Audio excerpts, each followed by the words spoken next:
అందరికీ నమస్కారం. నేను మీ మాదిరెడ్డి శ్రీనివాసరెడ్డి. ఏపీ టుడేకి స్వాగతం. పొన్నవాలు సుధాకర్ రెడ్డి, సంజయ్. పొన్నవాలు సుధాకర్ రెడ్డి మరి గతంలో ప్రభుత్వానికి వారు ప్రభుత్వం తరపున సేవలు అందించారు గత ప్రభుత్వానికి. ఇప్పుడు ఆయన తొలగించేసి ఈ కొత్త ప్రభుత్వం ఇష్టం వచ్చిన వాళ్ళని చేసుకుంది. అదేవిధంగా సంజయ్ సిఐడి డీజీ గారు గత ప్రభుత్వానికి సేవలు అందించారు. ఇప్పుడు ఆయన తొలగించేసి ఈ ప్రభుత్వం వాళ్ళకి నచ్చిన వాళ్ళని వేసుకున్నారు. సరే, నేనేమంటున్నానంటే వీళ్ళిద్దరికీ కూడా నిన్న గౌరవ హైకోర్టు వారు నోటీసులు జారీ చేశారు. ఏమిటంటే చంద్రబాబు నాయుడు గారి స్కిల్ స్కామ్ కేసుకు సంబంధించి ఇటు హైదరాబాద్లోను అటు ఢిల్లీలోను వీళ్ళిద్దరూ ప్రెస్ మీట్స్ పెట్టారు.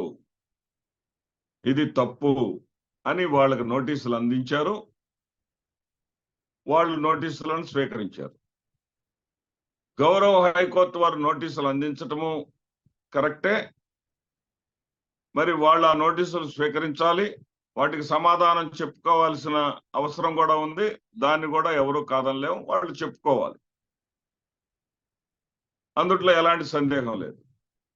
కానీ ఒక భారతదేశ పౌరుడిగా, న్యాయశాస్త్రం గురించి పెద్దగా తెలియనటువంటి వ్యక్తిగా, నేను ఒక టీచర్ని, కానీ నాకు న్యాయశాస్త్రం గురించి పెద్దగా తెలియదు. కానీ నాకు ఒక చిన్న సందేహం వస్తుంది. ఆ సందేహానికి న్యాయ కోవిదులు సమాధానం చెప్పాలి.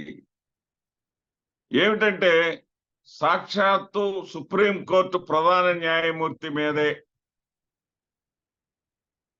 సుప్రీంకోర్టు సిట్టింగ్ జడ్జిలు నలుగురు సుప్రీంకోర్టు ఆవరణలోనే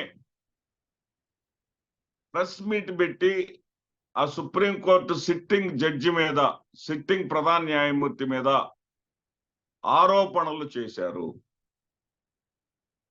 కొలీజియం పద్ధతి కరెక్ట్ గా లేదు, ఎవరిష్టం వచ్చినటువంటి వాళ్ళని వేసేసుకుంటున్నారు అర్హతలతో సంబంధం లేకుండా అని వాళ్ళు ఆరోపణలు చేశారు. ఆ రోజుల్లో పేపర్స్ లో కూడా బ్యానర్ ఐటమ్స్ గా వచ్చినాయి, ఇంగ్లీష్ పత్రికల్లో వచ్చాయి, ఆంధ్రప్రదేశ్ సంబంధించి ఆ రెండు ప్రధాన పత్రికల్లో వచ్చినాయి. మరి జస్టిస్ చలమేశ్వర్ మరో ముగ్గురు సిట్టింగ్ జడ్జెస్ అప్పటి ప్రధాన న్యాయమూర్తి మీద ఘాటుగా వ్యాఖ్యలు చేశారు. ఈ నలుగురికి కూడా ఎలాంటి నోటీసులు ఏమన్నా ఇచ్చారు? అది కూడా ప్రెస్ మీటే కదా,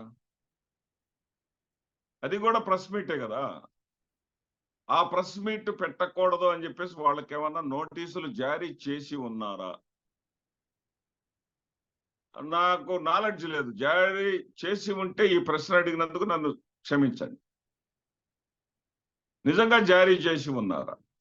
అదేవిధంగా కొన్ని మీడియా సంస్థలు ఏదైనా ఒక కేసు ఉంటే, వివేకానంద హత్య కేసు కావచ్చు, లేకపోతే స్కిల్ స్కామ్ కేసు కావచ్చు, వీళ్ళంతటికి వీళ్ళే ట్రయల్స్ చేస్తా ఉన్నారు. వాళ్ళు ఇష్టం వచ్చినటువంటి ఇటీవల శాంత అనేటటువంటి ఒక ఎండోమెంట్ అధికారిని కేసులో కూడా వీళ్ళు ఇష్టం వచ్చినటువంటి ట్రయల్స్ వీళ్ళే నిర్వహిస్తూ, వీళ్ళే జడ్జిమెంట్స్ ఇచ్చేస్తూ, వీళ్ళు ఇష్టం వచ్చినట్టుగా వాళ్ళ యొక్క వ్యక్తిత్వ హననానికి పాల్పడుతూ, వీళ్ళే ట్రయల్స్ నిర్వహిస్తూ, వీళ్ళే జడ్జిల అవతారం ఎత్తేస్తా ఉన్నారు. వీళ్ళ మీద వీళ్ళకి ఎలాంటి నోటీసులు ఎందుకు ఇవ్వరు? వాళ్ళకున్నటువంటి స్వేచ్ఛ అధికారులకి ఎందుకు లేదు? వాళ్ళకున్నటువంటి స్వేచ్ఛ అధికారులకు లేకపోవటానికి కారణం ఏంటి అనేది నాకు అర్థం కానటువంటి ప్రశ్న. సాక్షాత్తు ఒక జడ్జి లక్ష్మణ్ అనుకుంటా సబ్జెక్టు కరెక్షన్, తెలంగాణకు చెందినటువంటి న్యాయమూర్తి స్వయంగా ఆయన కొన్ని సంస్థల పేర్లు పెట్టి, కొన్ని మీడియా సంస్థల పేర్లను పెట్టి, ఫలాని మీడియా సంస్థలు నేను ఇచ్చినటువంటి జడ్జిమెంట్ను ఆక్షేపిస్తూ తప్పుపడుతూ మాట్లాడనే వాళ్ళకి ఏమి హక్కు ఉందని చెప్పేసి ఆయన ప్రశ్నించడం జరిగింది. వాళ్ళకి నోటీసులు ఇవ్వటం జరిగింది. అంతదాకా పరిస్థితి వచ్చేంతటి స్వేచ్ఛ కొందరికి ఎందుకు ఇస్తున్నారు, కొందరి విషయంలో ఉక్కుపాదం ఎందుకు మోపుతున్నారు అన్నదే justice for all are equal in getting justice అనేది అందరికి తెలిసినటువంటి విషయం. ఈ జస్టిస్ విషయంలో ఒకరికొక న్యాయం, మరొకరికొక న్యాయం ఏమిటి అనేది నాకు అర్థం కాని ప్రశ్న. న్యాయ కోవిదులు దీనికి సమాధానం నేనేమి ఇక్కడ సుధాకర్ రెడ్డి గారినో లేకపోతే సంజయ్ గారినో, ఈ మీడియా సంస్థలు వీళ్ళిద్దరినే కాదు, రఘురామరెడ్డిని ఇంటెలిజెన్స్ ఐజీని వదిలిపెట్టారు, అతన్ని కూడా బొక్కలు వేయాలి. రాజమండ్రిలో చంద్రబాబు నాయుడు గారిని ఏ జైల్లో పెట్టారో ఆ జైల్లోనే వీళ్ళని పెట్టాలి, ఆ గదిలోనే పెట్టాలి, ఆ బ్యారక్లోనే పెట్టాలి అంటూ విశ్లేషణలు చేసినటువంటి వాళ్ళ యొక్క ఛానళ్లను చూసిన తర్వాత నా మైండ్ లో వచ్చినటువంటి ఈ ప్రశ్నను న్యాయ కోవిదుల ముందు ఉంచుతున్నాను.